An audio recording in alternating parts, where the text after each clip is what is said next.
Dans l'assemblée des saints, assoiffé je me tiens, que ton onction descende sur moi. Conscient que mon destin est dans le creux de ta main, que ton onction descende sur moi. Je suis disposé, assoiffé, que ton onction descende sur moi. Je suis disposé, assoiffé, que ton onction descende sur moi.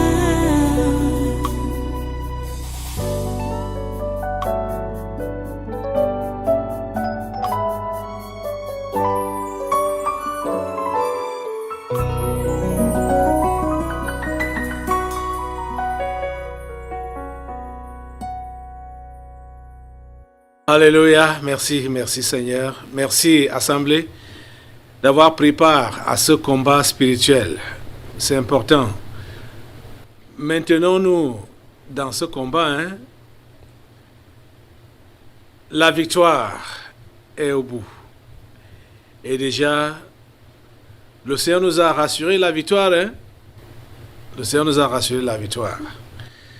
Merci Seigneur pour la victoire. Ok, prends ta Bible. Nous allons maintenant prendre la parole du jour.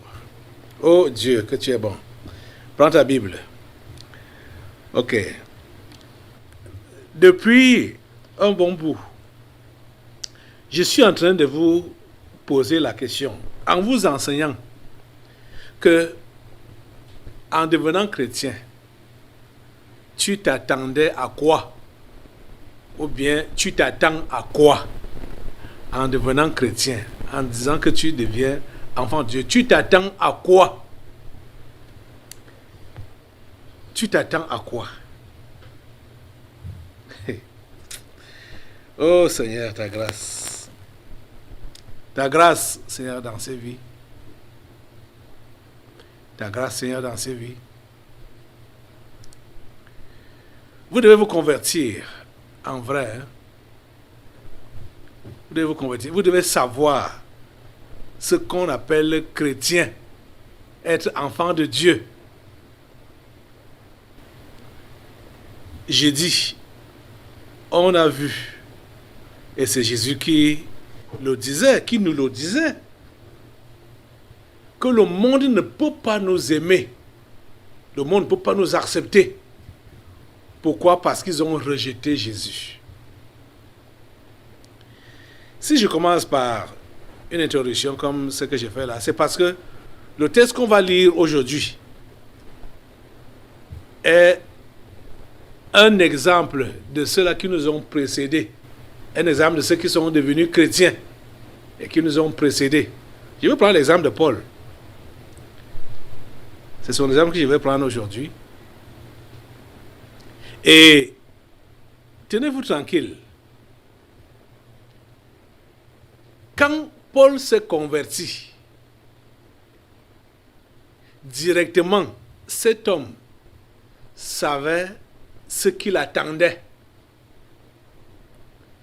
Donc, Paul, en devenant chrétien, savait déjà ce qu'il attendait. Et il n'a pas embrassé la foi chrétienne comme la plupart d'entre vous là.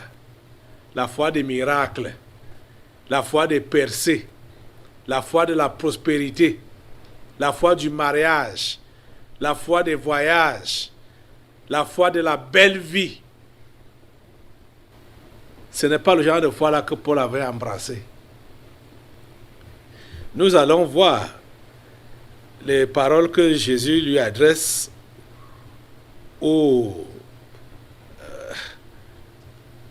pendant qu'il appelle, pendant qu'il se révèle à lui. Mais on commence d'abord avec la lecture de son expérience. En lisant son expérience, il était déjà en service. 2 Corinthiens chapitre 6. Ouvrez là-bas. Excusez-moi, vous êtes déjà debout depuis longtemps. Bon. Il reste quelques minutes seulement, vous allez vous asseoir. 2 Corinthiens chapitre 6. Je veux que nous commencions la lecture au verset...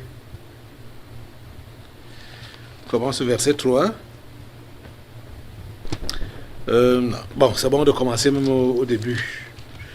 Verset 1, à partir du verset 1. 2 Corinthiens chapitre 6, à partir du verset 1. Voici ce qui est écrit. C'est Paul qui écrit et qui dit: puisque nous travaillons avec Dieu, nous vous exhortons à ne pas recevoir la grâce de Dieu en vain. Car il dit: au temps favorable, je t'ai exaucé. Au jour du salut, je t'ai secouru. Voici maintenant le temps favorable. Voici maintenant le jour du salut. Verset 3. Nous ne donnons aucun sujet de scandale en quoi que ce soit, afin que le ministère ne soit pas un objet de blâme. Mais nous nous rendons à tous égards recommandables comme serviteurs de Dieu par beaucoup de patience dans les tribulations, dans les calamités, dans les détresses, sous les coups, dans les prisons, dans les troubles, dans les travaux, dans les veilles, dans les jeûnes, par la pureté, par la connaissance, par la longanimité, par la bonté, par un esprit saint, par une charité sincère, par la parole de vérité, par la puissance de Dieu, par les armes offensives et défensives de la justice, au milieu de la gloire et de l'ignominie, au milieu de la mauvaise et de la bonne réputation, étant regardé comme imposteur, quoique véridique, comme inconnu, quoique bien connu, comme mourant, et voici nous vivons, comme châtiés, quoique non mis à mort, comme attristés, et nous sommes toujours joyeux, comme pauvres, et nous enrichissons plusieurs, comme n'ayant rien, et nous possédons toutes choses. On va s'arrêter à ce niveau-là. Prions le Seigneur. Père, 3 fois saint, nous te remercions pour ta parole de ce jour. Bénis-la et bénis-nous. Bénis tous qui sont connectés à cette parole, ici au Tabernacle de la Liberté, et tous qui nous écoutent partout dans le monde. Seigneur, s'il te plaît, accomplis ta volonté dans la vie de tes enfants en ce jour. Père Saint, nous sommes là, à tes pieds, pour écouter ton conseil. Nous savons que tu as écrit ce qui nous concerne pour ce jour et le jour à venir, à partir de ce message. S'il te plaît, accomplis cela dans chaque vie. C'est notre prière, ô Dieu. S'il te plaît, accomplis cela dans chaque vie. Nous te le demandons au nom puissant de Jésus. Amen. Amen. Prenez place, asseyez-vous dans sa sainte présence. Une fois de plus, soyez les bienvenus au Tabernacle de la Liberté. Tous ceux-là qui nous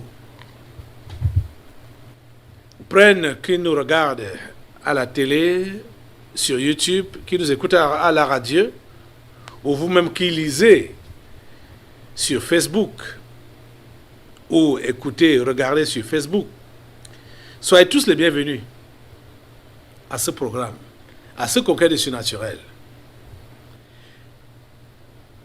Tu t'attends à quoi?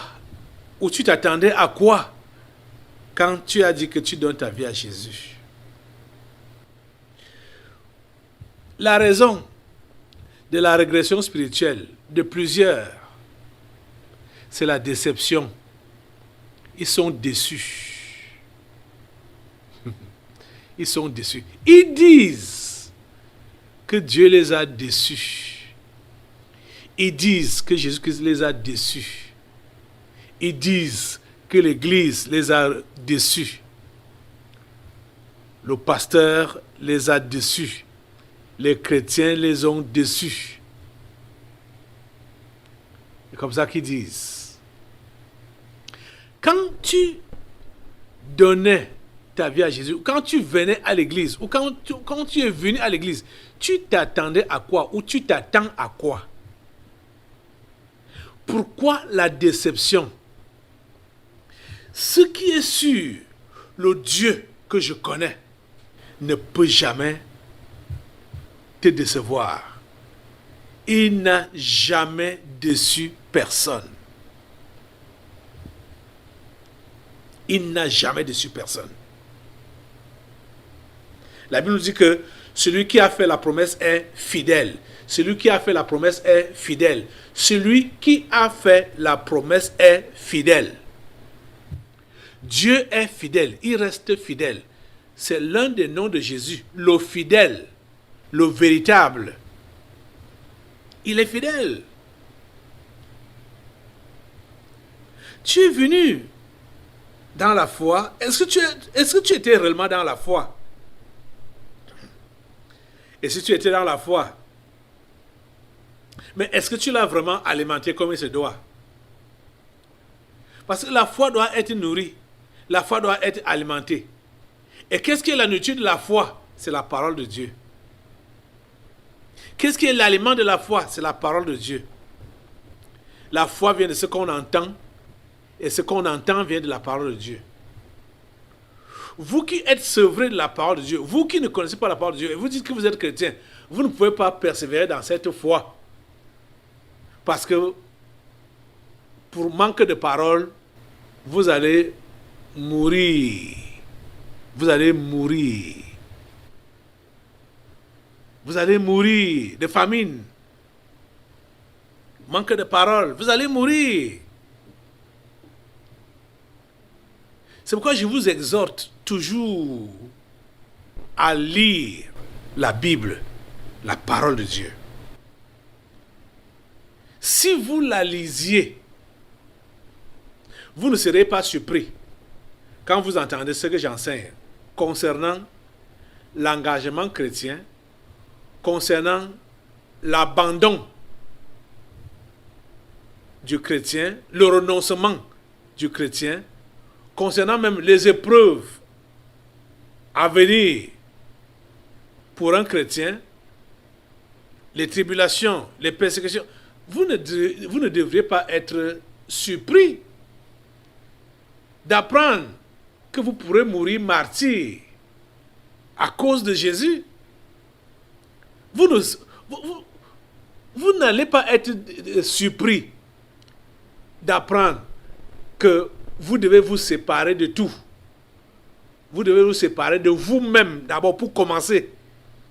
Et vous séparer de vos familles. Quand les gens entendent, comme j'enseigne là, ou certains, c'est même surtout vos membres de famille, qui vont brandir quelle est cette église qui divise les familles, qui sépare les familles? Quelle est cette église? Et ils disent ça pour vous choquer. Vous dites, l'église là est venue mettre la division dans notre famille. L'église est venue nous séparer.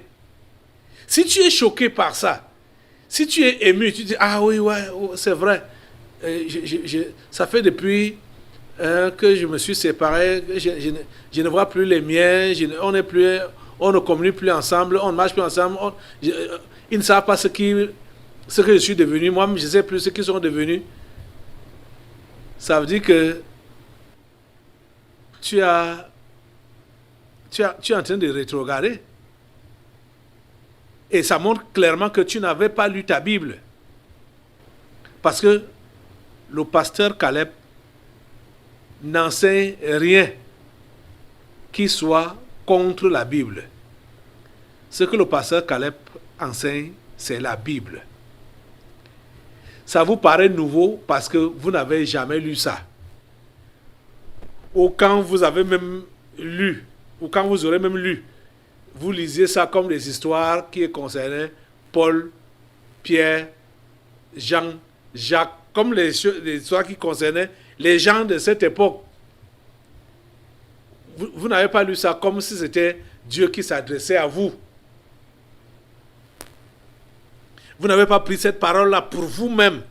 Vous ne vous êtes pas approprié de cela. Pour dire que voici le conseil que Dieu me donne. Tu comprends ça?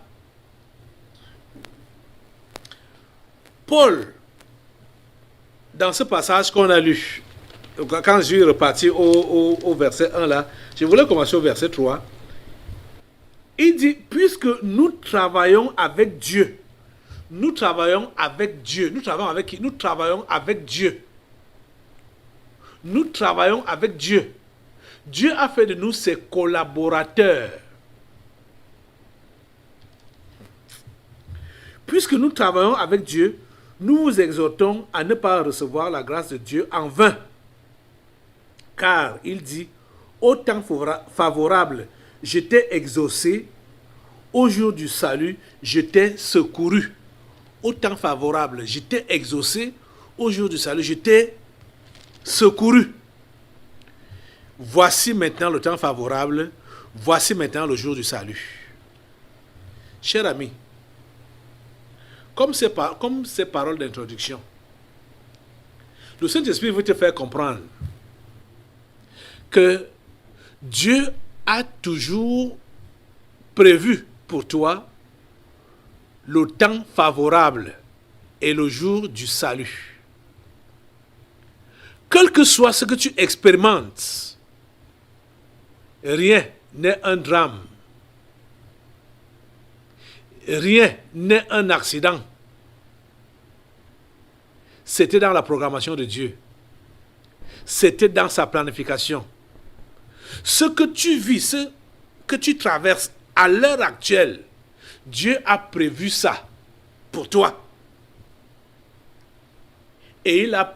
Écoutez très bien. Le temps favorable, c'est quand? Le temps favorable, c'est quand? C'est maintenant. Voici ça. Le jour du salut, c'est quand? Voici ça. Aujourd'hui, maintenant. C'est pour que tu comprennes que tout ce que tu peux vivre, chaque jour que tu vis, le regard de Dieu est sur toi. Il te voit. Chaque jour et tout ce que tu peux vivre, comprends que sa main est sur toi. La main est là pour te sauver. Le regard est sur toi, pour veiller sur toi, pour que tu ne tombes pas, pour que rien de mauvais ne t'arrive. Même quand toi tu seras devant une épreuve, tu vas commencer à crier, à maudire Dieu, qui t'a délaissé, il t'a abandonné, sans savoir que il est là. Ce que tu vis, ce que tu traverses, n'est pas surprenant, parce que c'est le moment favorable pour que tu puisses donc comprendre et bien connaître le Dieu en qui tu as cru. Il doit te sortir des moments difficiles. Il doit te sortir des situations difficiles. Si tu ne les connais pas, comment tu pourras connaître la grandeur de ce Dieu? Comment tu pourras connaître sa grandeur? Toi qui ne veux pas donc qu'il y ait des preuves dans ta vie, tu ne veux pas qu'il y ait des défis dans ta vie, comment tu pourras connaître donc la grandeur du Dieu en qui tu as cru? Comment est-ce que tu pourras expérimenter son salut si tu n'es pas en danger, si tu n'es pas en difficulté? Comment tu pourras expérimenter son salut? Vous voyez que vous vous ennuyez, vous murmurez, vous vous plaignez pour rien. vous accusez Dieu pour rien. Quand c'est comme ça, on comprend juste que ce qui vous a amené à l'église n'est pas le salut de votre âme. Si c'est le salut de votre âme qui vous a amené à l'église, vous devez savoir que la mort même ne vous sépare pas de Dieu. Au contraire, c'est un raccourci pour que vous puissiez le retrouver rapidement. Vous comprenez ça? Quand vous entendez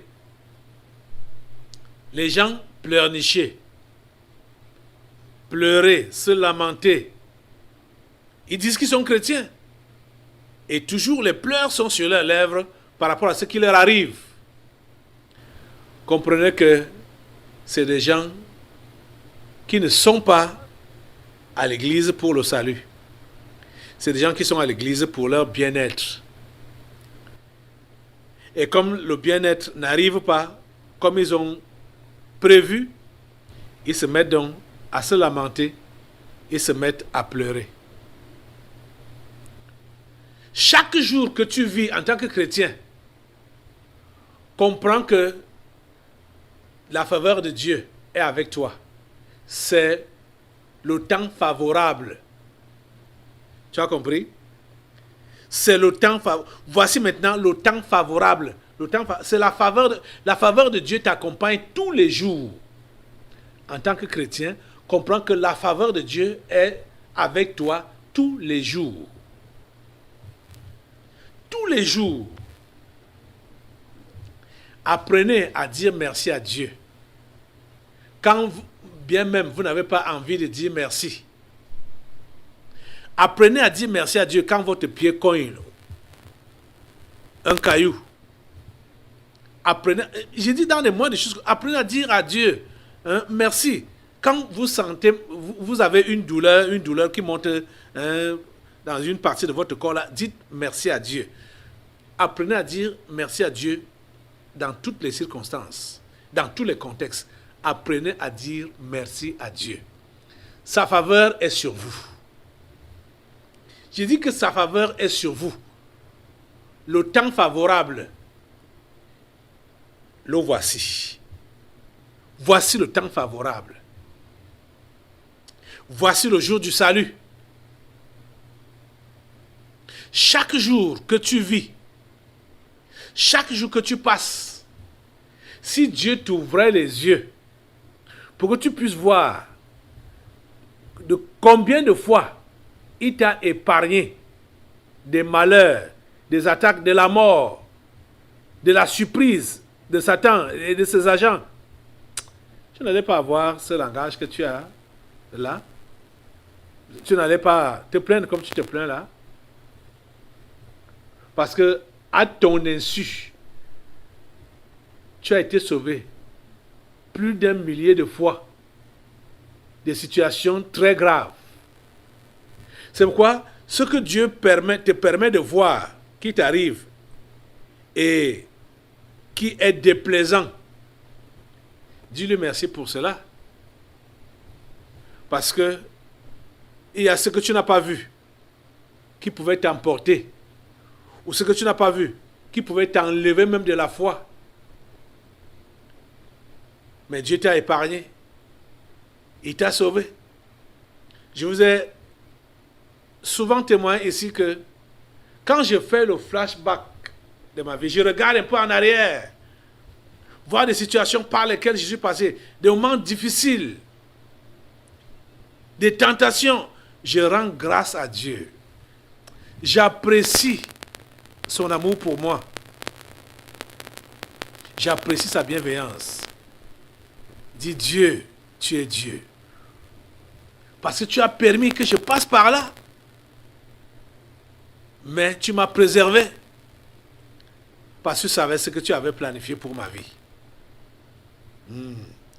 Nous sommes les ouvriers de Dieu. Nous sommes ses collaborateurs même. Nous travaillons avec lui. Oh mon Dieu. Il dit, puisque nous travaillons avec Dieu, toi, tu es qui? Tu fais quoi? L'enfant de Dieu est supposé travailler avec Dieu. C'est pour cela que Dieu l'a sauvé et l'a établi pour le servir. Puisque nous travaillons avec Dieu, c'est notre grand partenaire. Il est notre patron et notre partenaire en même temps. Vous voyez? Et ce qui doit nous préoccuper, c'est le travail ou le service à lui rendre. C'est le service à rendre à notre Dieu qui doit nous préoccuper. Vous comprenez, non? On ne doit pas être préoccupé par le bien-être recherché auprès de Dieu. On ne doit pas venir auprès de Dieu pour rechercher le bien-être. On vient auprès de Dieu pour être disposé à son service, à le servir. Tu as compris ça? Et pour donc bien le servir, il ne faut pas que ceux du dehors, même du dedans, trouvent en nous une faille qui va faire à ce qu'ils puissent blasphémer le nom de Dieu, ou ils puissent critiquer l'Église à cause de notre mauvais comportement. Vous êtes en train de comprendre ça? C'est pourquoi on doit être prêt à tout pour préserver le bon témoignage. Le bon témoignage. Je vous avais déjà enseigné que la prédication de l'évangile ne passe pas par des mots. Ce n'est pas les mots d'abord. C'est la vie qu'on mène. C'est ça qui doit d'abord témoigner. Et les mots viennent juste appuyer ce que nous vivons. Parce que quand les gens voient comment vous vivez, et votre vie est le contraire de l'évangile, déjà, vous serez leur ami, puisque en vivant comme les mondains, vous êtes leur ami, hein? Vous ne pouvez pas prétendre que vous allez donc les évangéliser. Vous voyez? Mais quand vous vivez une vie différente d'eux, cette vie-là, ça commence à leur témoigner. Si vous voyez qu'ils vous attaquent, malgré le fait que vous vous comportez bien vis-à-vis d'eux, et vous vous comportez bien vis-à-vis de Dieu, comprenez juste qu'ils sont animés des esprits mauvais, des esprits impurs. Soit eux-mêmes, ils sont des sorciers, ou bien ils sont des anges déchus. Parce qu'ils vont vous attaquer sans cause. Ils vont vous détester sans cause. Comme on a fait avec Jésus. Je veux un peu prendre l'exemple de Jésus. Regardez, Jésus a dit que on ne doit pas être surpris de la manière que le monde va nous traiter.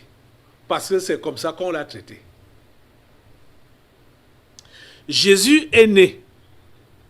Jésus a grandi jusqu'à mourir. Jésus est né pour faire du bien. Il a grandi en faisant du bien. Il est mort en faisant du bien. Quand Jésus mourait, la Bible nous fait comprendre qu'il priait pour ceux qui pour ceux qui étaient en train de le tuer. Ils priaient Dieu pour que Dieu leur pardonne leur péché de meurtre parce qu'ils ne savaient pas ce qu'ils faisaient. Donc on peut voir que Jésus est né pour faire du bien. Il a grandi en faisant du bien. Il est mort en faisant du bien. Parce que tu ne peux pas être un malfaiteur et tu pries pour tes tueurs. Pour ceux-là qui sont en train de te tuer. Regardez Jésus. Comment il est né? Le peu de temps qu'il a eu à vivre parmi les humains. Il a fait 30 ans presque dans l'ombre. Et pendant 3 ans, il s'est présenté au public. Il a commencé à prêcher, à enseigner. Chaque jour. Chaque jour. Je veux que nous puissions lire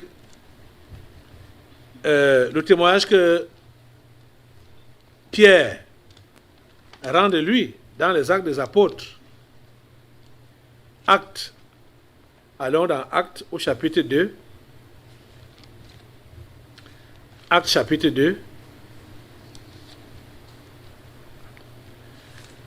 Vous êtes là, Actes chapitre 2, verset...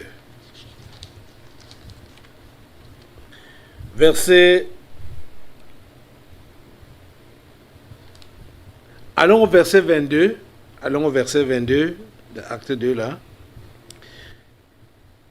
Pierre dit, « Hommes israélites, écoutez ces paroles. Jésus de Nazareth, cet homme à qui Dieu a rendu témoignage devant vous, par les miracles, les prodiges et les signes qu'il a opérés par lui au milieu de vous, comme vous le savez vous-même, cet homme, livré selon le dessein arrêté et selon la prescience de Dieu, vous l'avez crucifié, vous l'avez fait mourir par la main des impies.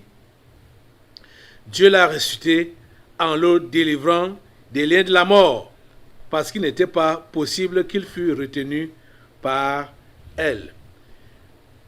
Pierre est en train d'étaler le bien que Jésus-Christ faisait à son entourage. Ce n'était que du bien. Jésus est né pour faire du bien, il a vécu pour faire du bien, il est mort en faisant du bien. Allons encore au chapitre 10. Allons au chapitre 10 des Actes toujours. Actes chapitre 10, verset 38. C'est Pierre toujours qui prêche. Et voici ce qu'il dit. Vous savez comment Dieu a oint du Saint-Esprit et de force Jésus de Nazareth qui allait de lieu en lieu, faisant du bien et guérissant tout ce qui était sous l'empire du diable, car Dieu était avec lui. Ah, Jésus faisait quoi? Du bien. Il allait de lieu en lieu, faisant du bien et guérissant tout ce qui était sous l'empire du diable, car Dieu était avec lui. Mais cet homme qui fait du bien, qui allait de lieu en lieu, qu'est-ce qu'on lui a réservé? On lui a réservé la haine. Et on lui a réservé la mort. Et il est mort comme un brigand sur la croix. Alors que lui, il faisait du bien. Oh mon Dieu. Quand lui-même était là, à chaque fois, les malfaiteurs, les impies, voulaient ramasser les pierres pour le lapider. Une fois, il leur a dit, dites-moi, pour quel bien est-ce que vous voulez me lapider? Puisque je n'ai pas fait de mal. C'est moi qui paraphrase comme ça. Il dit, vous pouvez me condamner de quel mal? Qu'est-ce que j'ai fait de mal? Bon, si je n'ai pas donc fait de mal, vous voulez me lapider pour le bien que je suis en train de faire? Jésus a vécu toute sa vie connaissant de l'opposition de la part du monde et des mondains. Toute sa vie. Toute sa vie. Pourtant, toute sa vie, cet homme n'a que fait du bien. Cet homme n'a que fait du bien. Si tu es chrétien véritable, tu es appelé à faire du bien. Mais comprends que tu ne seras jamais acclamé. Tu ne seras jamais apprécié. Tu seras détesté, tu seras haï. Je te dis la pure vérité. On va t'appeler de toutes sortes de noms d'oiseaux. C'est toi qu'on va appeler sorcier. C'est toi qu'on va appeler méchant. C'est toi. J'ai dit qu'on va t'appeler toutes sortes de noms. Tu comprends, non? Tu ne dois pas t'attendre à l'appréciation de ceux du monde. Donc, et au verset, je repars dans 2 Corinthiens au chapitre 6. Il dit, nous ne donnons aucun sujet de scandale en quoi que ce soit, afin que le ministère ne soit pas un objet de blâme. Dans l'assemblée des saints, assoiffé je me tiens, que ton onction descende sur moi. Conscient que mon destin est dans le creux de ta main, que ton onction descende sur moi. Je suis